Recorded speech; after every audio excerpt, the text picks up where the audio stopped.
Setelah Herodes menaklukkan Yerusalem dan menjadi seorang raja dari bangsa tersebut, Antoni sekarang tergiur oleh cintanya kepada Kleopatra dan secara keseluruhan takluk oleh pesonanya.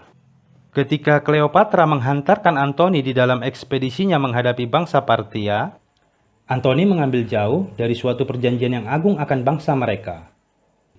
Bahkan, perkebunan kelapa di Jericho, di mana tumbuh juga di sana pohon balsam, ia berikan semua itu kepada Kleopatra, sebagaimana juga semua kota-kota yang ada di sisi sungai Eleuterus, kecuali Tire dan Sidon.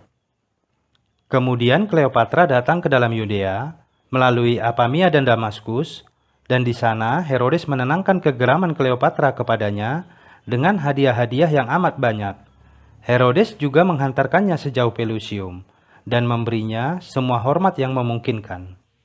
Tidak lama setelah itu, Antoni kembali dari Partia dan beriringan bersamanya Artabajes, putra dari Tigranes yang tertawan, sebagai sebuah hadiah untuk Kleopatra bersama uangnya dan semua jarahan yang ia bawa. Ketika perang di sekitar Actium dimulai, Herodes bersiap untuk datang guna membantu Antoni. Namun ia, dengan kelicikan, terhalangi dari keikutsertaan bagian yang berbahaya, di mana Antoni memenuhi keinginan Kleopatra guna membuat perang antara Herodes menghadapi bangsa Arab. Jadi Kleopatra akan menghancurkan salah satu dari para raja tersebut dengan menggunakan salah satu dari yang lainnya dan menjadi nyonya ataupun pemilik dari kerajaan yang kalah. Ketika Caesar adalah penakluk dari perang Actium menghadapi Antoni dan Kleopatra, Herodes segera di dalam kekhawatiran mengenai suatu persoalan yang paling penting. Atas pertimbangan persahabatannya dengan Antoni, ketika Herodes meneruskan bantuannya kepadanya. Kemudian Herodes berlayar ke Rhodes dan datang menghadap Caesar tanpa mengenakan mahkota. Jadi, ia tidak menyembunyikan apapun akan kebenaran, namun berbicara, "Oh, Caesar, sebagaimana saya dijadikan raja bangsa Yahudi oleh Antoni, demikianlah saya menyatakan, di mana saya telah menggunakan kewenangan kekuasaan saya di dalam keadaan yang terbaik, dan keseluruhannya untuk keuntungannya. Tidak juga saya akan menyembunyikan ini lebih lanjut, di mana engkau dengan serta-merta telah menemukanku dalam bala tentara, dan dalam suatu persahabatan yang tidak terpisahkan dengannya. Tidakkah bangsa Arab telah merintangiku? Namun saya mengiriminya banyak bantuan, sebagaimana yang saya mampu, dan 10.000 kori gandum.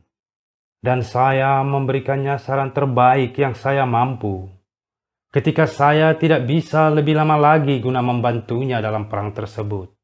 Dan saya mengatakan kepadanya, di mana hanya satu cara dalam memulihkan persoalan-persoalannya.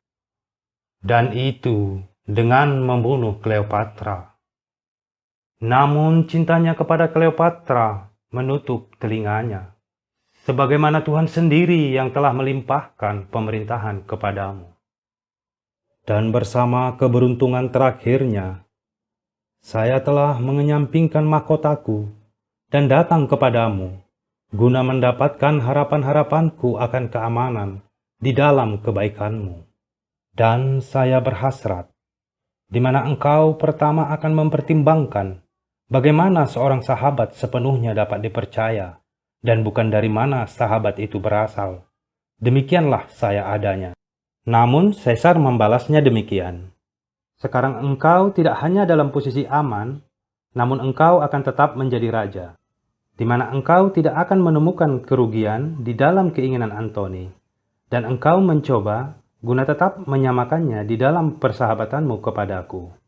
Kemudian Caesar menaruh mahkota tersebut kembali di sekitar kepalanya.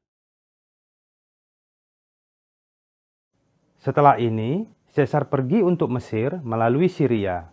Ketika ia tiba ke dalam Mesir, dan Kleopatra serta Antoni telah wafat, Caesar membuat suatu penambahan bagi kerajaan Herodes, dengan memberikannya Gadara, Hippos, Samaria, dan terlebih lagi sejumlah kota maritim, Gaza dan Antedon, Joppa, dan Stratus Tower.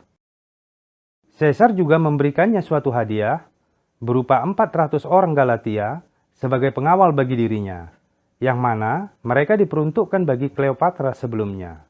Terlebih lagi, setelah pertarungan yang pertama di Actium, ia menambahkan ke dalam kerajaannya kedua wilayah yang disebut Trakonitis dan apa yang terdapat di sekitarnya, yakni Batanea dan negeri Auranitis. Setelah beberapa tahun, Caesar juga membuatnya sebagai seorang prokurator akan semua Syria dan melimpahkan kepadanya semua tanah Yudea.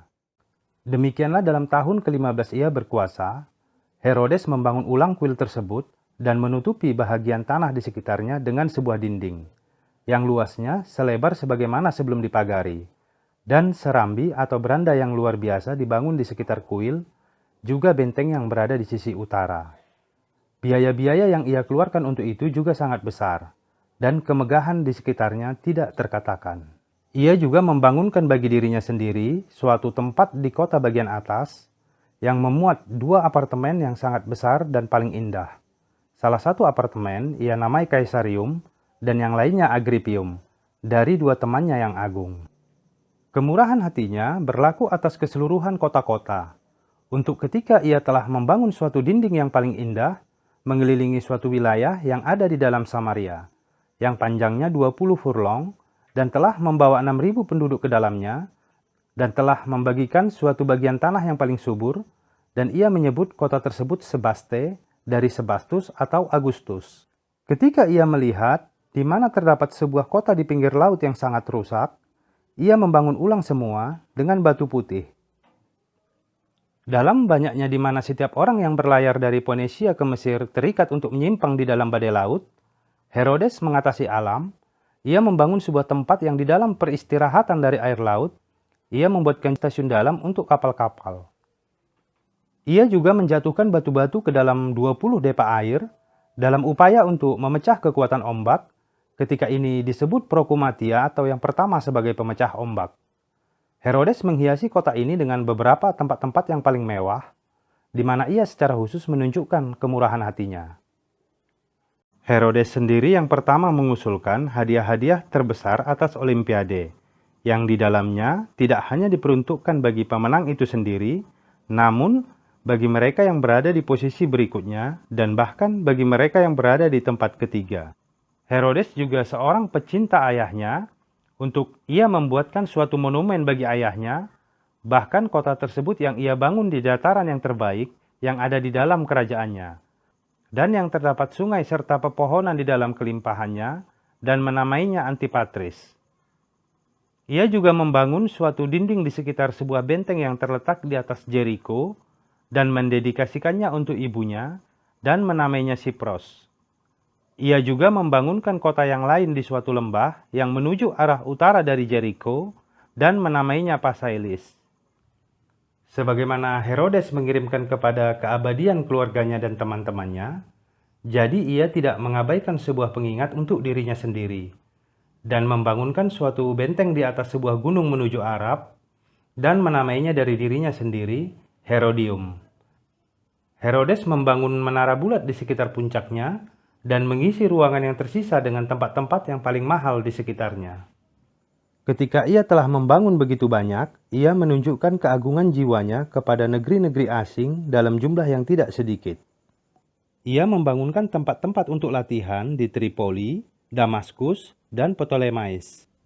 Ia juga membangunkan sebuah tempat untuk berjual beli di Berytus dan Tire, dengan teater-teater di Sidon dan Damaskus, dan membuatkan saluran air untuk orang-orang Laodikia yang tinggal di pinggir laut. Ia juga memberikan kepada Rhodes uang dalam jumlah yang besar guna membangun kapal, dan ini ia lakukan di banyak tempat dan juga cukup sering. Dan ketika kuil Apollo telah rubuh terbakar di Lycia dan Samnia, ia membangunnya ulang yang biayanya dibebankan kepadanya, setelah suatu keadaan yang lebih baik dibandingkan sebelumnya. Buat teman-teman, terima kasih ya telah menyaksikan video ini.